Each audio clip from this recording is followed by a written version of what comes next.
Ամենամեծ խնդիրը լուծված է, այսքան ասֆալտները բանը շատ լավ է։ Փոխադրամիջոցը, որ Սիսիանի մի ծայրից մյուս ծայրը հեշտ է հասնել։ Ամենառաջինը այդ, որ երեխաները կարան արդեն օգտվեն հանգիստ, դպրոց գնալու համար ոտքով չեն գնա։ Հրապարակն են ավելի լավացրել, ընդհանուր շատ լավ են, ասֆալտներ են գցել, որ ավելի լավ է։ Նորոգվել են բազմաբնակարանների տանիքները, մի շարք գյուղերում բացվել են խմբասենյակներ մանկապարտեզային տարիքի երեխաների համար։ 2025-ին համայնքում արվածն են մատնանշում սիսիանցիները։ Ապա թվում բոլոր այն խնդիրները, որոնց լուծումն ակնկալում են տեսնել մեկնարկող տարում։ Լավ կլներ ինչ-որ միջոցառումներ բաներ լինեին, որ երիտասարդությունը մի քիչ զբաղվեր դրանով էլի։ Թափառող շների հարցն է ամենակարևորը այսօր։ Շաղատ գյուղում ոռոգման ջրի հարցը պետք է լուծվի։ Համայնքում գազի է, որտեղ որ գյուղերանքում չկա, գազերը բոլորը քաշին։ 36 բնակավայր ընդգրկող Սիսիանում խնդիր գտնելը դժվար չէ։ Համայնքի ղեկավարի հայտնի թղթապանակում գյուղերից յուրաքանչյուրում իրականացվող ծրագրերն են։ Ամենահաստ տրցակը Տոլորսինն է։ Այս բնակավայրում, ինչպես համայնքի մի քանի այլ հատվածներում, երաշտի հետևանքով 2025-ին ցամաքել էին գրեթե բոլոր աղբյուրները։ Սովենցիան թե մինչ այդ հիմնական ուղղված է եղել քաղաքին, այս տարվանից նաև ուղղվեց բնակավայրերում, բռնակոտ բնակավայր, Սպանդարյան բնակավայր, ասֆալտապատում, Սալվարդ բնակավայր, խմելու ջուր, Դոնից բնակավայր, խմելու ջուր, Տոլորսի ջրագիծը գրեթե ավարտված է, տնացել 4 կիլոմետրը, դա էլ եվրոպական ներդրումային բանկն է վերանորոգելու, անդադ խնդիր է տեղի լինում, բայց հուսանք մոտորես արդեն 20 շինարարություններ հաստատված ամեն ինչ պատրաստ է։ 2025-ին Սիսիան համայնքում իրագործված աշխատանքների մեծ մասն իրականություն է դարձել կառավարության աջակցությամբ, որոշները սուբվենցիաներով։ 2026-ի համար ընդհանուր 1.5 միլիարդ դրամի արժողությամբ սուբվենցիոն ծրագիր է պատրաստվում առաջարկել համայնքը։ 2025 թվականի սուբվենցիաները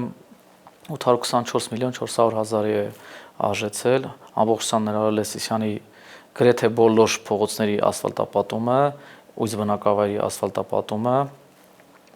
այժմ 800 միլիոնը տեղափոխվել է 2026 թիվ աշխատանքների ծանրաբեռնվածության լինելու հետևանքով հաստատված ծրագրեր են, դրանք էլ մոտ օրերս կհայտարարենք մարզույթը, տակեր ենք նույնպես շարունակեմ մնացած աշխատանքները, դրանք նույնպես ներառված են քաղաքի գրեթե բոլոր փողոցները ներառված են ասֆալտապատման մեջ։ Սեփական բյուջեով Սիսիանում 2025-ին ձեռք են բերել միկրոավտոբուսներ, որոնք ամբողջությամբ լուծել են ներքաղաքային շարժի հարցը։ Գնվել է մեկ ինքնաթափ, որը կօգնի աղբահանությանը։ Այս համայնքի բոլոր գյուղական բնակավայրերում աղբահանություն է կատարվում։ Համայնքը 2025-ին սեփական եկամուտների հավաքումը կատարել է 110%-ով, հատելով 500 միլիոն դրամի շեմը։ Բյուջեն այս տարվա 2026 թվականի գրեթե 2 միլիարդ 850 միլիոն դրամ է։ Մեր տարածքը շատ մեծ է ու պատկերացրեք խնդիրները։ 10 հոգի ապրող գյուղ, 50 հոգի, 300 հոգի նույնն է։ Պետքա ներքին ցանցեր կառուցես, պետքա կապտաժել կառուցես, ամեն ինչ էլ պետքա անես։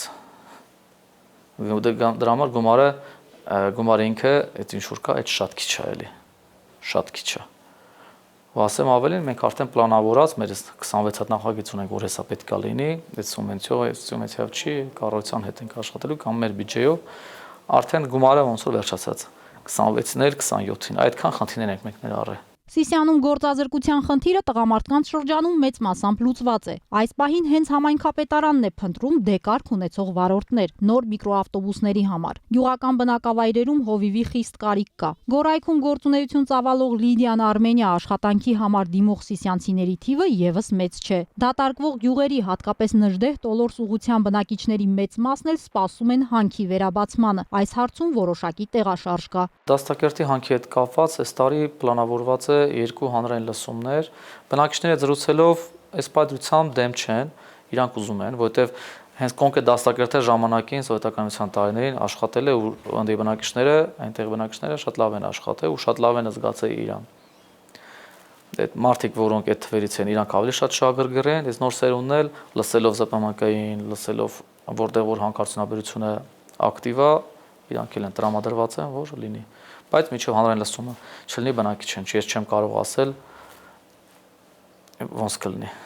Սիսյանցիների բարձրաձայնած բոլոր հարցերը ներկայացնում են համայնքի ղեկավարին։ Թափառող շների մի մասին ստերջացրել են, մյուսները եւս կստերջացվեն, բայց խոստանալ ամբողջությամբ լուծել այդ հարցը համայնքապետը խուսափում է։ 2025-ին իրականացվել են մի շարք միջոցառումներ, այս տարի դրանց թիվը կկրկնապատկվի։ Շատ քննարկված հարցերից մեկն էլ համայնքի ղեկավարի ծառայողական մեքենան էր։ Այժմյանը շատ հին է, նաեւ անսարք, ասում է Հովսեփ Առաքելյանը։ Ինքը ցանկացած ժամանակ փչացող է եւ իր շարժիչը եւ փոխանցման տուփը ցանկացած ժամանակ, որովհետեւ ոչ մի վերանորոգող